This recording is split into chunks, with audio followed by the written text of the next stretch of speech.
Que la gracia y la paz de nuestro Señor Jesucristo esté con todos ustedes, hermanos y amigos. Vicente Troncos, de Proyecto Católico, desde Sullana, Perú, al mundo entero, para que ningún cristiano se deje llevar por cualquier viento de doctrina falsa. Bien, hemos estado viendo en varios videos atrás el, el proceso de la misa, ¿no? Desde el rito inicial o desde la procesión.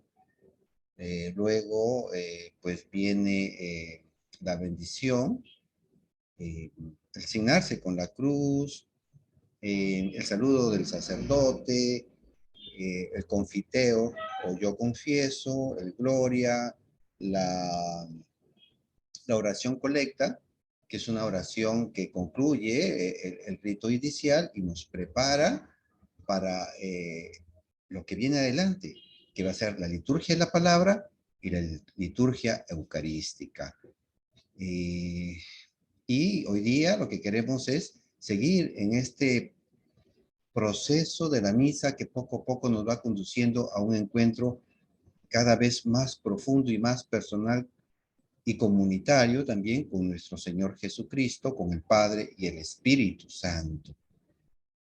Y entonces termina el rito inicial y viene a continuación esta segunda gran parte, que es la liturgia de la palabra. Luego vendrá la liturgia eucarística y al final el rito conclusivo, rito final de la misa, en la cual se nos manda de misión a llevar la paz, el evangelio al mundo, a la comunidad. Bien, entonces ahora continuamos con la liturgia de la palabra, ¿no? El momento en que vamos a hablar con Dios, que Dios va a hablar con nosotros a través de la tradición que quedó escrita, o sea, las Sagradas Escrituras, en la Biblia, y en la cual nosotros recibimos el mensaje de Dios, la palabra de Dios revelada. Dios se ha querido revelar a nosotros y nosotros acogemos esa revelación por medio de la fe y también en nuestras obras de fe, en nuestras obras de santidad que todos los días estamos llamados.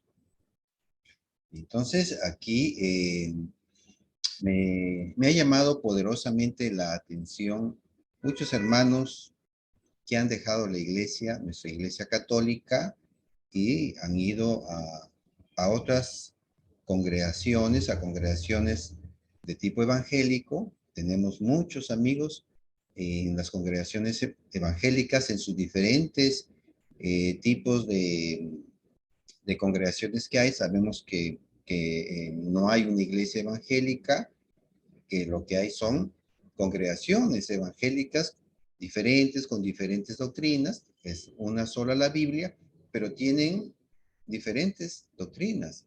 En la Biblia, Cristo dejó una sola doctrina, una sola iglesia, ¿no? Un solo cuerpo, una sola iglesia, un solo espíritu. Este espíritu, el Espíritu Santo, nos va a transmitir después unas ideas a algunas congregaciones y otras ideas diferentes y contradictorias a otras congregaciones. Bien, entonces, y he escuchado con mucha tristeza decir a nuestros hermanos que se han salido de la iglesia, que se han separado y han caído pues en alguna de estas congregaciones protestantes o evangélicas, decir que en la iglesia católica, no se lee la Biblia, o que nosotros no leemos la Biblia. Bueno, seguramente ellos o ellas no habrán leído la Biblia nunca en su privacidad o en su familia, pero eso no es cierto, que en la iglesia no se lea, o los católicos no leamos la Biblia. Nosotros leemos la Biblia y lamentablemente sucede que hay muchos católicos que pues les damos el bautismo, les damos los demás sacramentos a los niños, cuyos papás, lamentablemente, a pesar que pues también se les invita a que formen parte de las catequesis familiar, pues no están muy atentos a las catequesis o las catequesis no tienen una adecuada metodología y no ayuda a transmitir con claridad, con precisión, la belleza de nuestra doctrina católica. Entonces, estos papás, jóvenes o adultos, y también los niños, no llegan pues a captar que, por ejemplo, en la misa, nosotros el día domingo leemos hasta, digamos, 3 lecturas y el Salmo, que también vendría a ser otra lectura, pero que este está más llamado a ser cantado. Entonces, estaríamos hablando de 4 lecturas que se leen en la misa. Pero más allá de eso, todavía pensar que toda la misa, desde principio a fin, está fundamentada y está desarrollada eh, con lo que nosotros encontramos en la Biblia. La misa es la Biblia, es la Sagrada Escritura, es la palabra de Dios, vivida de principio a fin. En algún video ya hemos nosotros tocado este tema y que así nosotros lo vamos desarrollando paulatinamente en estos últimos videos. Por ejemplo, cuando nosotros entramos en procesión a la misa o el sacerdote con los acólitos entran en procesión, es porque eso está en la Biblia. Por ejemplo, ya lo decíamos ahí, en los Salmos encontramos varios pasajes, varios textos bíblicos donde se nos habla de la procesión.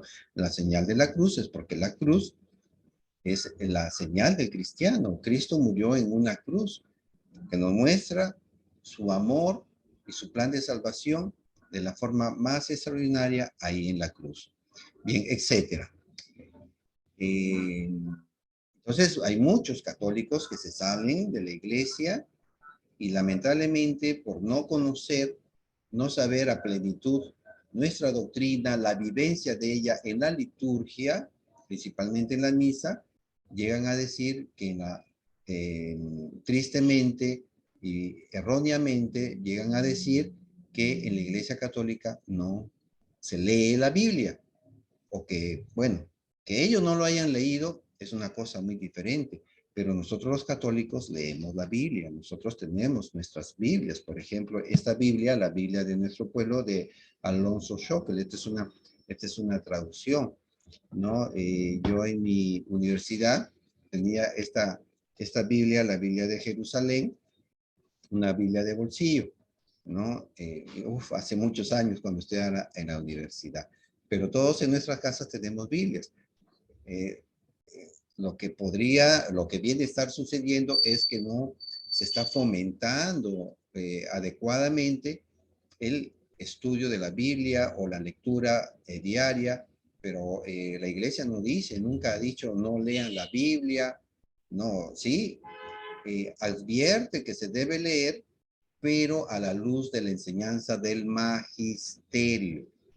Bien, pero nosotros tenemos la oportunidad de leer la Biblia.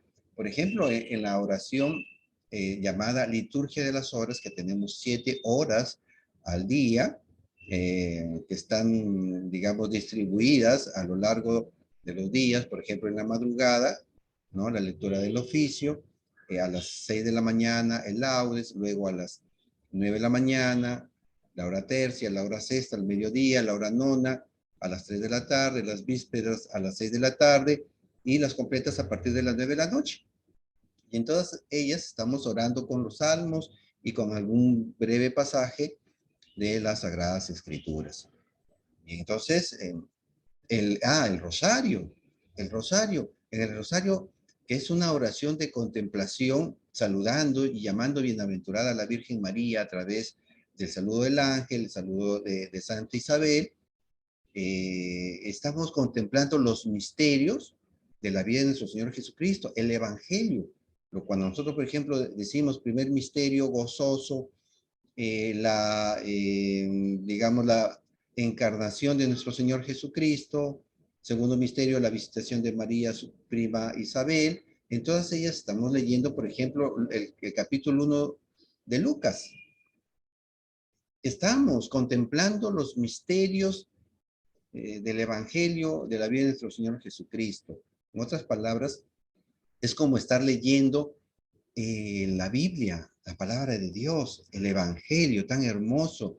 ¿Y qué es lo que nos inspira en ese momento el Espíritu Santo a través de esta forma contemplativa en el rezo del rosario de estos pasajes bíblicos? Y qué mejor si nos conseguimos un rosario bíblico, que no es otra cosa que el mismo rosario, pero vamos leyendo, ¿no? Antes o durante el rezo del rosario, varios pasajes bíblicos relacionados al misterio que se va orando. Bien. Entonces, y así tenemos pues en nuestra vida cotidiana momentos para acercarnos a la palabra de Dios, a las escrituras, a la Biblia.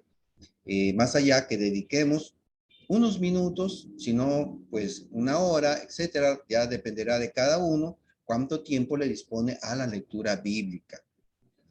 A algunos se les hará difícil porque hay algunos pasajes que quizás podrían ser muy teológicos o que tienen referencias históricas, la del Nuevo Testamento con la del Antiguo Testamento, y otros paralelismos entre ambos testamentos, Antiguo y Nuevo Testamento, etcétera.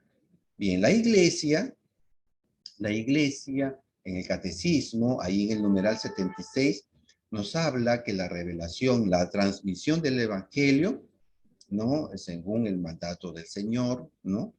Que nos manda a los apóstoles a predicar las enseñanzas que él nos ha dejado, ¿no? Esas tradiciones de nuestro Señor Jesucristo, ahí en Mateo capítulo 28, del versículo 19 y el 20, nos, nos muestra el catecismo y la Biblia que hay dos formas de esta transmisión. Una que es la oral y la otra que es por escrito. Así nos dice el catecismo en el numeral 76 y en los siguientes nos empieza a hablar de estas dos formas de la tradición escrita y la tradición oral. Lo mismo que nos dice la segunda carta a los tesalonicenses, capítulo 2, versículo 15. Abro cita. Así pues, hermanos, así nos exhorta San Pablo. Así pues, hermanos, manteneos firmes y conservad las tradiciones que habéis aprendido de nosotros, de viva voz o por carta. Palabra de Dios, te alabamos, Señor. Así dice, manteneos firmes y conservar las tradiciones. Aquí en el texto griego en el que fue escrito esta carta, tradiciones es paradosis. Paradosis. Y paradosis se debe traducir como tradiciones, no como doctrinas, como por ejemplo en algunas Biblias evangélicas, como la Reina Valera, versión 1960, no traduce fielmente la palabra tradiciones o paradosis como tal, sino como enseñanzas o como doctrinas, que la palabra ahí sería en griego didache. Entonces, nuestros hermanos ahí evangélicos, por eso es que ellos no llegan a tener esta idea, esta comprensión de la tradición apostólica que se daba a viva voz, o sea, oralmente, y por carta, epístola, ¿no? Que en griego es epístola. Entonces tenemos estas dos formas. Nos dice el catecismo y nos lo dice la Biblia. Aquí estamos leyendo 2 de Tesalonicenses capítulo 2 versículo 15 y que San Pablo dice, manteneos firmes y conservad, ¿no? Estas dos tradiciones. No desaparece la tradición oral y que se queda solamente con la tradición escrita, o sea, la Biblia. Bien, entonces, así la iglesia de forma verdadera nos está enseñando que a lo largo de los siglos hemos mantenido estas dos tradiciones. Bien, entonces, muchos de nosotros, los católicos, no llegamos a conocer verdaderamente y con claridad las doctrinas de nuestros hermanos evangélicos. Los hermanos evangélicos, por ejemplo, han eliminado la tradición oral y solo se han quedado con la tradición escrita, muy por el contrario a lo que nos dice la carta a los tesalonicenses que hemos leído. Ellos no se han mantenido firmes ni han conservado la tradición oral, la tradición dada a viva voz, ¿no? Bueno, eso es muy penoso. Entonces, resulta que la Biblia, el Antiguo Testamento como el Nuevo Testamento, no es que cayeron del cielo, ¿no? O que Cristo haya dejado y haya dicho, miren, aquí está la Biblia. No, eso se lo dejó primero al pueblo hebreo, ¿no? Y luego a la iglesia. Entonces vamos a encontrar algo que puede ser paradójico, en el sentido que en la Biblia no se detallan la lista, el canon, ¿no? La lista de los libros del Antiguo Testamento, ni tampoco los del Nuevo Testamento. La Biblia no nos dice, eh, este es el primer libro, este es el segundo libro, el tercero y el último, ¿no? Nosotros ya lo hemos encontrado, hemos recibido pues la Biblia ordenada, ¿no? Con el libro del Génesis y al final con el libro del Apocalipsis, pero en la Biblia no se señala el canon bíblico, o sea, ¿qué es canon? Canon en el griego era vara, ¿no? Era una vara para medir, una caña que servía para tomar medidas. Entonces, canon, así con el transcurrir del tiempo, nos viene a decir que es la medida o la lista numérica de los libros que son sagrados para el cristianismo, ¿no? Que en el Antiguo Testamento serían 47 y en el Nuevo Testamento 27, 46 y 27 libros. Bien, entonces eso es lo que canon significa. Canon, ¿no? Que viene a ser una medida, un parámetro, una regla, la regla de fe, de conducta moral de la doctrina y de la doctrina para el cristianismo, ¿no? Sí, nosotros los católicos sabemos y así hemos enseñado que la palabra de Dios, el canon de la Biblia que nos da los libros inspirados por el Espíritu Santo, ¿no? Esta colección de libros es una colección inspirada por Dios y sirve para transmitirnos en ella la verdad, ¿no? La Biblia es también regla de la verdad, pero recordemos que la iglesia también es columna y fundamento de la verdad, porque fue en la iglesia que Cristo dejó sus enseñanzas, en los apóstoles, en personas, ¿no? Cristo no dejó, pues, escrito nada, todo lo transmitió realmente a los apóstoles. Ellos después lo fueron también divulgando así a viva voz y algunas de estas tradiciones dadas por nuestro Señor Jesucristo fueron escritas. Y bueno, entonces así tenemos una regla, ¿no? De las costumbres que nosotros debíamos seguir enseñadas por nuestro Señor Jesucristo. Y cuando hablo de costumbres, de normas de verdad, de normas también de fe, de doctrina, también me refiero a las normas de conducta moral y espiritual que debemos seguir. Entonces, bien, entonces hablando de esto de canonicidad, se entiende pues la propiedad que tienen estos libros de ser sagrados, inspirados y dados para la vida de la iglesia y transmitidos por la iglesia, ¿no? Y así nosotros debemos reconocer y aceptar pues este canon. Bien, entonces, pero aquí viene un problema con nuestros hermanos que se han separado de la iglesia y que van a recoger la tradición protestante en el tema del canon. Ellos nuestros hermanos evangélicos, en el caso del Nuevo Testamento, se van a quedar con 39 libros. 39 libros. Iban a recoger todo el Nuevo Testamento, ¿no? De los 27 libros, y están recogiendo tradición católica. Esta tradición católica sobre el canon de los libros, de esta lista, allí en el año 382, en el concilio de Roma, estando vivo, dirigiendo la iglesia, su santidad Dámaso I, Papa de la iglesia, establece que para el cristianismo, a diferencia del judaísmo, que se quedaron con estos 39 libros, para el cristianismo son pues 46 libros del Antiguo Testamento y 27 del Nuevo Testamento. Los judíos rechazaron a Cristo y por ende rechazan el Nuevo Testamento, la nueva alianza.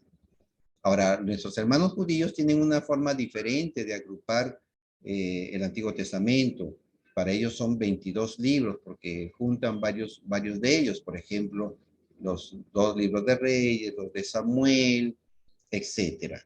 Entonces ellos, ahí pues, si uno va a una Biblia judía, van a encontrar menos libros.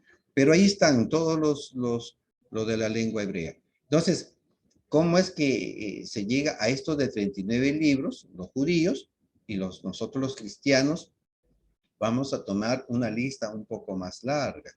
Bien, esto sucede pues porque hasta tiempos de Cristo y durante ya la vida de la iglesia, aún no se había cerrado pues el canon del Antiguo Testamento. Nosotros acogemos lo que dice la, el,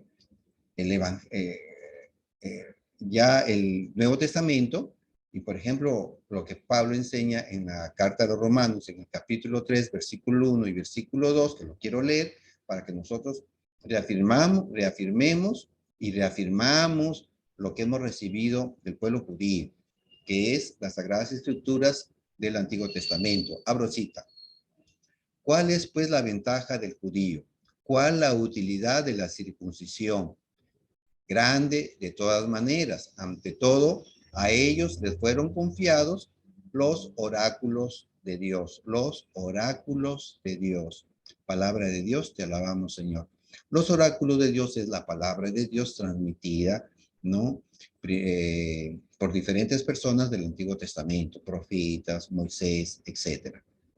Bien, entonces, sí, de los judíos hemos recibido, pues, las Sagradas Escrituras antiguas, ¿no? Y eso nosotros no lo ponemos en tela de duda y eso ha sido reafirmado, pues, por los varios concilios, entre ellos el que hemos mencionado de Roma de 382, el de Florencia en 1431 y siguientes, y el concilio, pues, también de Trento, de 1545. Y también el Concilio Vaticano II, también, ¿no? Bien, entonces, ¿pero qué pasa? Pues que los hermanos separados se han quedado con estos 39 libros, pero aquí viene su incoherencia, porque la Iglesia Católica fue la que determinó la Biblia para el cristianismo con 27 libros del Nuevo Testamento, que ellos los recogen.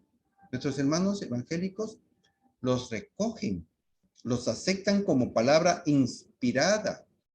No es que en los siglos anteriores ya habían, que de hecho lo hubieron, varios cánones como el Muratorio, el de San Anastasio o Atanasio, pero que hasta ahí todavía no se había determinado, no se había zanjado esta lista total y completa de toda la Biblia.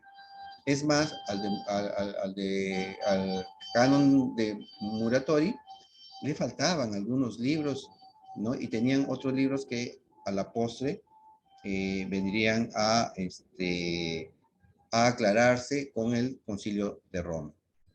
Bien, entonces, ante todas estas vicisitudes que se presentaban con los cánones que hubieron antes del concilio o del sínodo de Roma, es que la iglesia pues va a determinar que esto se debe ya de precisar. Entonces quedan estos 46 libros del Antiguo Testamento y 27 para el Nuevo. Entonces, ¿y cómo es que viene esto del canon de 39 libros? Bien, entonces tenemos que hacer un poco de historia y hay que tener en cuenta que el pueblo judío, luego de el conflicto que tuvo con el Imperio Romano ya por el año 70 después de nuestro Señor Jesucristo, va a ser nuevamente dispersado. O sea, se destruye la ciudad de Jerusalén, el templo, y hay muertes en gran cantidad de judíos. O sea, Roma aplasta la sublevación que hubo ese año. Entonces tiene que salir, hay una especie de diáspora, y incluso, pero esto fue en los tiempos de los apóstoles, pero siglos atrás, también hubieron otras diásporas, otras dispersiones. Por ejemplo, desde el tiempo de los babilonios, ahí en el siglo VI, que llegaron a conquistar Jerusalén y Judea, y tuvieron que salir dispersos, algunos fueron esclavizados a Babilonia, y durante pues varios siglos, el pueblo judío estuvo disperso por Egipto y otras partes de Europa, Turquía, etcétera. Inclusive luego, ya para el siglo IV, en los años 300, los griegos también van a ejercer su influencia, no solo militar, conquistando muchos pueblos, incluyendo al pueblo judío, sino que hace prevalecer su cultura, y dentro de su cultura, su idioma, el griego. Y luego, entonces, ya para el siglo III, por los años aproximadamente 250, es que se va a escribir la Biblia en griego, las Sagradas Escrituras antiguas en griego. Entonces vamos a tener, por un lado, el canon palestinense, de los que se quedaron viviendo en Tierra Santa, y lo de la diáspora, digamos, van a escribir la Biblia griega, la Septuaginta, se le llama Septuaginta, ¿no? Hoy día no vamos a entrar en mucho detalle de la Septuaginta, y esta Biblia va a contener, pues, una lista más larga que la palestinense. Bien, entonces, esta Biblia Septuaginta es la que van a utilizar tanto Cristo como los apóstoles.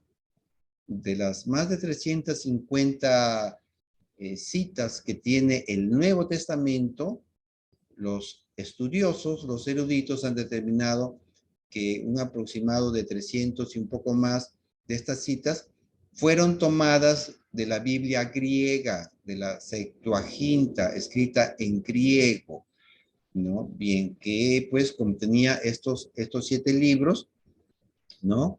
Que diferencian nuestras Biblias católicas de las Biblias evangélicas, ¿no?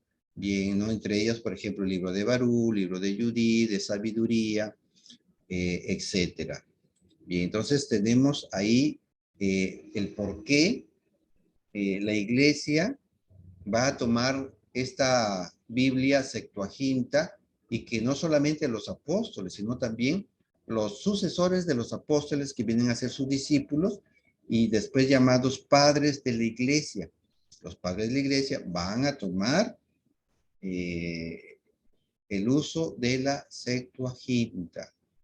Bien, entonces, así fue que se originó este canon que la iglesia va a tener, y que nosotros en la misa leemos el libro de sabiduría, ¿no? Bien, como dice pues por ahí el padre Luis Toro, que a veces no llegan a tener una comprensión cabal, nuestros hermanos que se han separado, de nuestra iglesia, justamente porque no tienen sabiduría, no tienen este libro tan hermoso en el cual las profecías que se dieron ahí, por ejemplo, en el capítulo 2 de la sabiduría, nuestro Señor Jesucristo las llevó a su plenitud. Bien, entonces, este es el origen de esta incoherencia de los hermanos evangélicos. Ellos se van a quedar, miren, con el canon de palestinense, pero este canon no fue, como decía, determinado en los tiempos de Jesús. No, para nada. Hasta ahí no se tenía fijo que eran, digamos, 39, ¿no? Libros. Por el contrario, el cristianismo, o ya desde el tiempo de Cristo, ya se utilizaba la Biblia Septuaginta que contenía, pues, los 46 libros, ¿no? Y algún hermano evangélico que me pudiera estar escuchando, eso pueden investigarlo con sus eruditos en Biblia.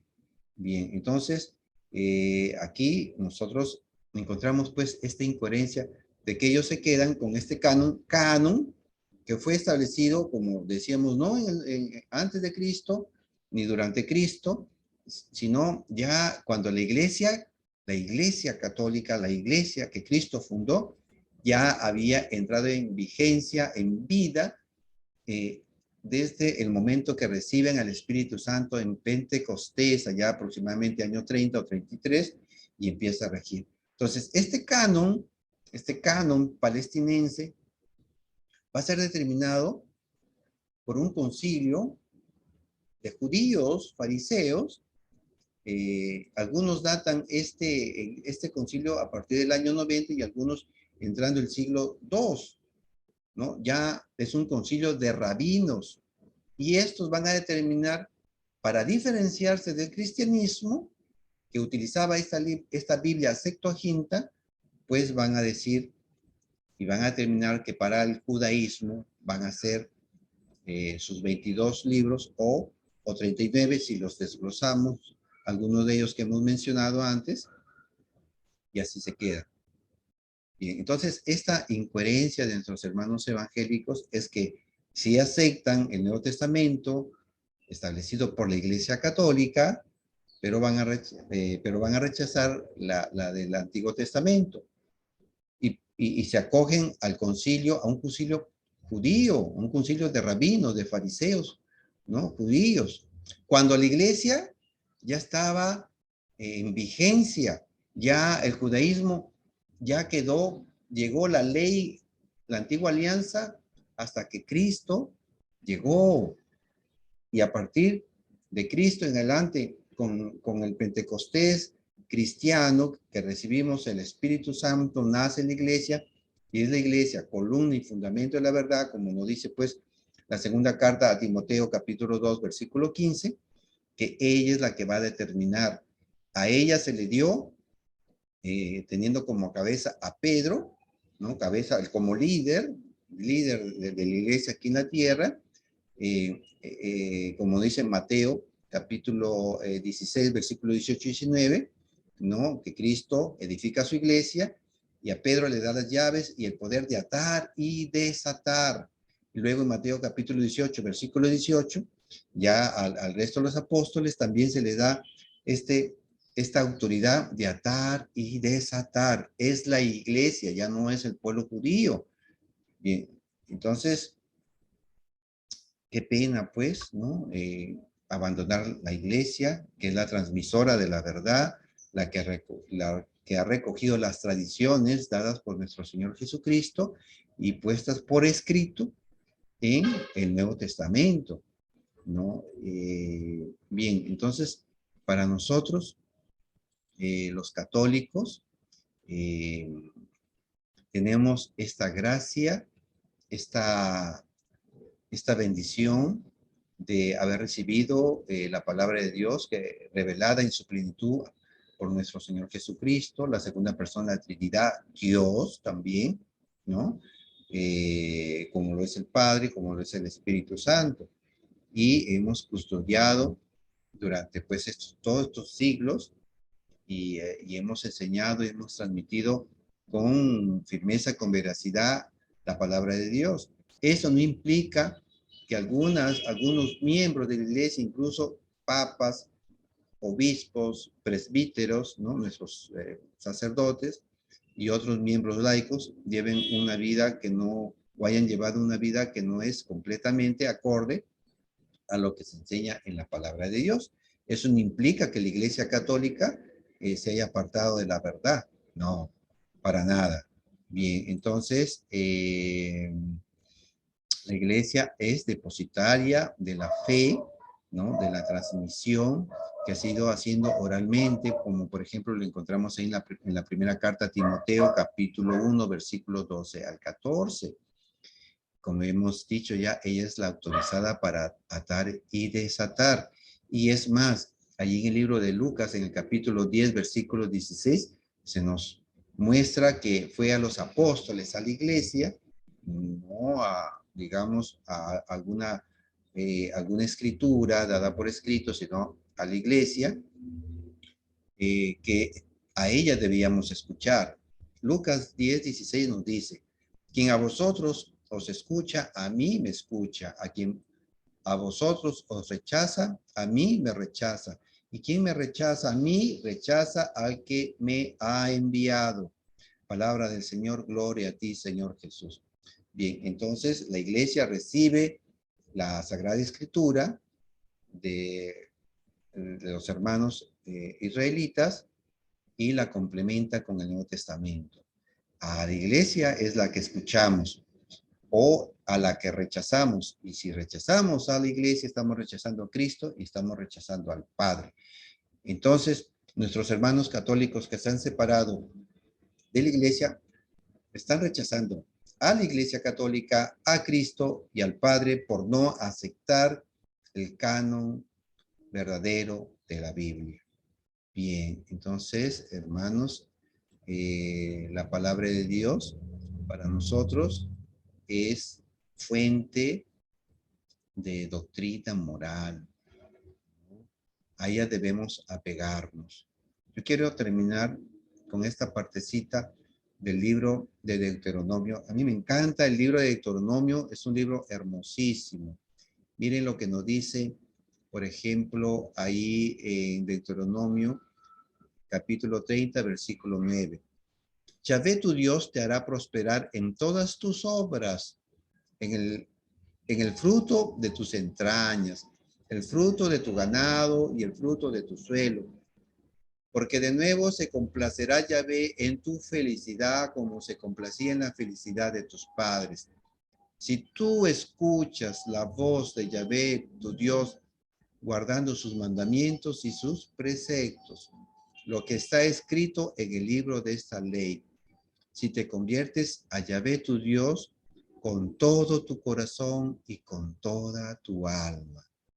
Palabra de Dios, te alabamos, Señor. Miren qué hermoso. Dios nos llama a que tengamos esta complacencia en su palabra y guardarla. Y guardándola recibiremos esta plenitud de vida, no solamente de recibir bienes materiales, sino sobre todo de tener una conversión auténtica de corazón y con toda nuestra alma. Para nosotros, pues, como católicos, como cristianos que somos, vamos a gozar de la palabra de Dios. El Salmo 119, del versículo 92 en adelante, que es el salmo por excelencia que nos habla de la palabra de Dios, nos va a reflejar lo que para nosotros los católicos es la palabra de Dios. Vamos al versículo 92, Salmo 119.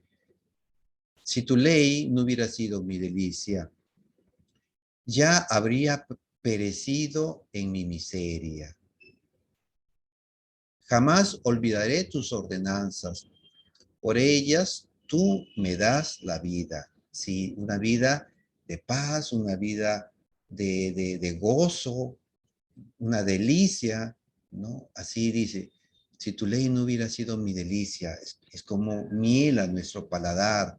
Versículo 97. Oh, cuánto amo tu ley. Todo el día es ella mi meditación, ¿no? Por eso es que a lo largo de las horas, la iglesia nos ha dado, por ejemplo, la liturgia, ¿no? De las horas, estas oraciones, para que ahí vayamos meditando salmos, lectura bíblica, etcétera. Verso 103. Cuán dulce al paladar me es tu promesa, más que miel a mi boca. Versículo 105. Para mis pies, antorcha es tu palabra, luz para mi sendero. Y así nos habla el Salmo de lo que es la palabra de Dios, y nosotros, los católicos, hemos conservado y nos hemos mantenido firmes en estas tradiciones escritas y también en la tradición oral.